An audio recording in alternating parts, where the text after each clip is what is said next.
السلام علیکم ورحمۃ اللہ وبرکاتہ۔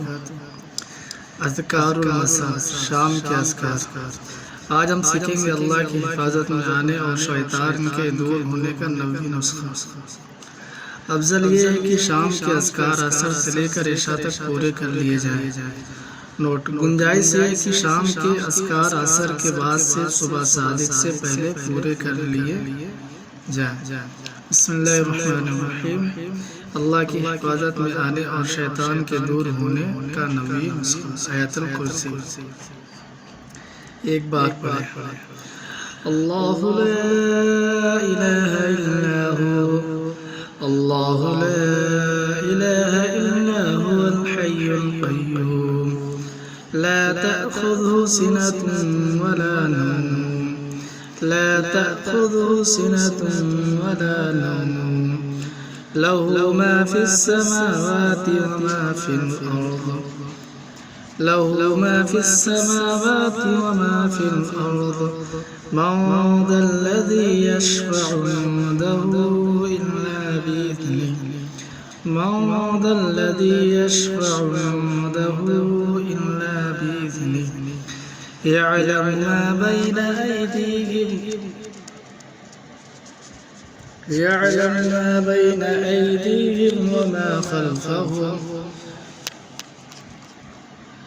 ولا يحيطون بشيء من علمه ولا يحيطون بشيء من علمه إلا بما شاء، ولا يحيطون بشيء من علمه إلا بما شاء، وسع كرسيه السماوات والأرض، وسع كرسيه السماوات والأرض، ولا يؤوده حفظهما وهو العلي العظيم، وهو العلی العظیم۔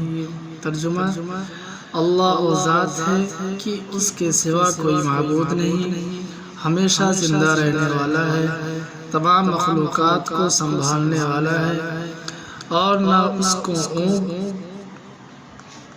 اونگ آ سکتی ہے اور نہ نیند۔ اسی کے مملوک ہیں سب جو کچھ بھی آسمانوں میں موجودات ہیں اور جو کچھ زمین میں ہے۔ ایسا کون شخص ہے جو اس کے پاس کسی کی سفارش کر سکے بدون اس کی اجازت کے؟ وہ جانتا ہے ان موجودات کے تمام حاضر اور غائب حالات کو، اور وہ موجودات اس کے معمولات میں سے کسی چیز کو اپنے علم کے احاطہ میں نہیں لا سکتے مگر جس قدر علم دینا وہی چاہے۔ اس کی کرسی اتنی بڑی ہے کہ اس نے سب آسمانوں اور زمین کو اپنے اندر لے رکھا ہے، اور اللہ تعالیٰ کو ان دونوں آسمان اور زمین کی حفاظت کچھ مشکل نہیں گزرتی، اور وہی عالی شان اور عظیم الشان ہے۔ بیان قرآن۔ فضیلت: جو شخص رات کے وقت آیت الکرسی پڑھ لے وہ اللہ تعالیٰ کی حفاظت میں آ جاتا ہے، اور شیطان صبح تک اس کے قریب بھی نہیں ہوتا۔